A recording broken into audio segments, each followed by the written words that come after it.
Alright guys, I'm back on this rental here. So I got the new PCM in. I have not opened the box yet. The tape is all still sealed onto it. So what I'm going to do now is go ahead, change the bracket over from the old PCM onto the new one, install it onto the vehicle, and see if we can have any communication. So I'll be right back. Alright, so I have the new PCM installed. There's a few things that we're going to do before we actually try to start up the vehicle. The first thing that we're going to do is we have to take and program the VIN into the new PCM. So we're going to take the hotel for this. I could use the OEM tool also, but I like the hotel. So we're going to take and exit this diagnostic session. We are going to go with VIN. Auto detect is not going to be able to find any VIN onto the vehicle because the PCM is empty. So then from there, we're going to go in straight into the Kia side of the diagnostic tool. I'm just doing this to show you guys that the PCM is actually empty. So as you can see, it says that it can't see the VIN. So we're going to go cancel. What we're going to do is go on to the Kia side. We're going to go to manual selection. We're going to go to USA. We are going to go to Sorento. And this is the XM. Okay, this is a 2014. This is the 3.3 or the 2 liter. I can't even remember. Give me 1 second. So this is the 3.3. So we're going to take the 3.3. And we're going to click yes.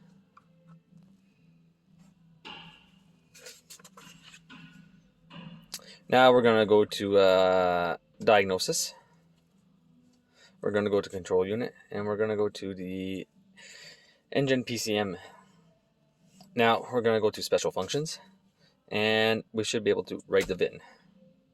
Now this function serves to write the VIN to the ECM memory. It is required that this function be performed after the installation of a new ECM. Failure to perform this function will cause a mill illumination with the P0630. After confirmation of the written VIN, the ECU will clear the DCC and the mill.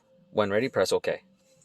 So in this step, it is very, very, very important that you put the VIN in exactly the way that it is written. So I'm going to go ahead. I'm going to do that now.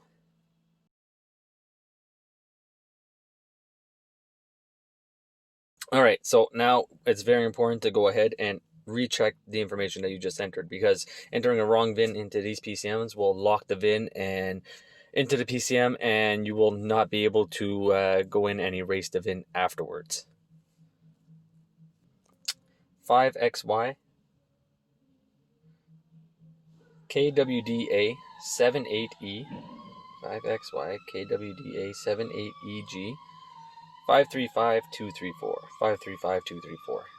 So that looks good. So I am done with that. This function will write this VIN to the system. Now it asks you one more time after the confirmation number of the after confirmation of the number, press OK. So make sure one more time that it is good. So 5XY KWDA 78EG 535234, and I'm okay with that. After ignition off, turn the ignition off. After 10 seconds, turn the ignition on. So I'm going to turn everything off. We're going to go and turn it back on now. It has been 10 seconds, but it doesn't have to be exact. I'll give it a second.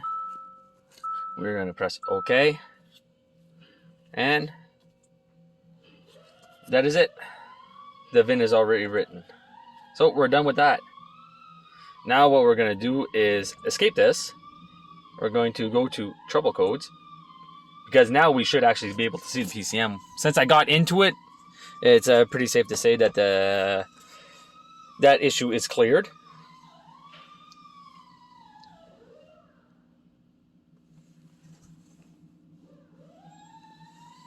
Active.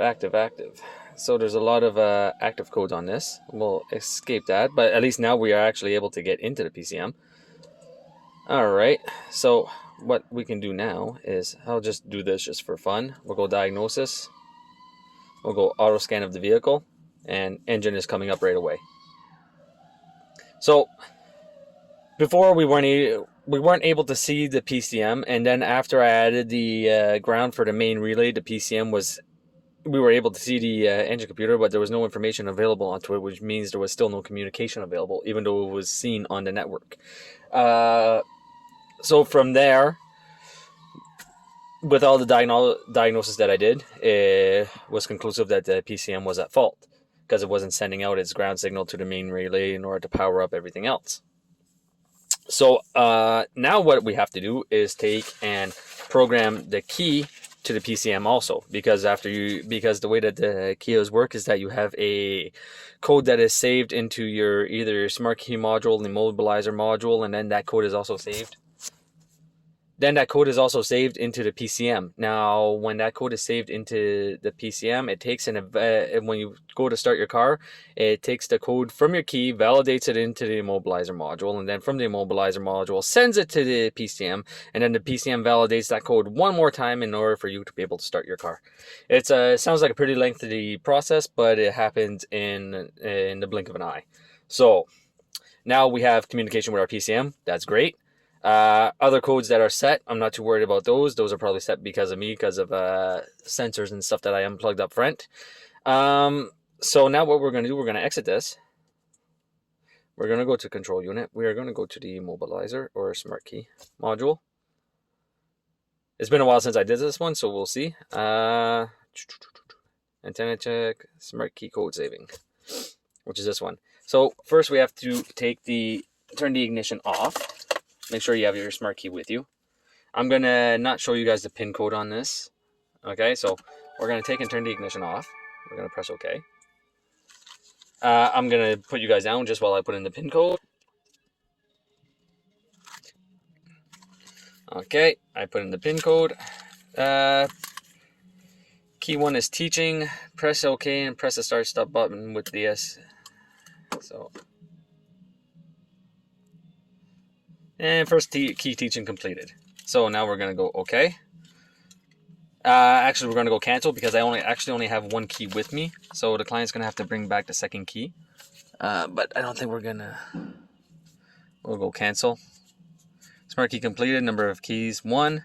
So now what we're going to do is take and look on the dash. And if you remember before, my Immobilizer light would go out automatically as soon as I started the car. So now we're just going to start the car. We're going to look for our Immo light. Our Immo light stays on. Before it used to go out automatically. Now I'm going to take and... Did I unplug something? Give me 1 second. Now our Immo light stays on, but I think I might have hit some wires underneath. I'll give you guys a view of this. If you can't tell, there was a remote starter plugged in, so there might be some wires that have to be replugged, so give me 1 second. Alright, so stupid me, I forgot to tighten down my battery post. So that's why the car wasn't starting. So I'm gonna go ahead, start this up. Oh, look at that, perfect. Now we have a car that starts, PCM has changed, so my diagnosis was valid at 100%.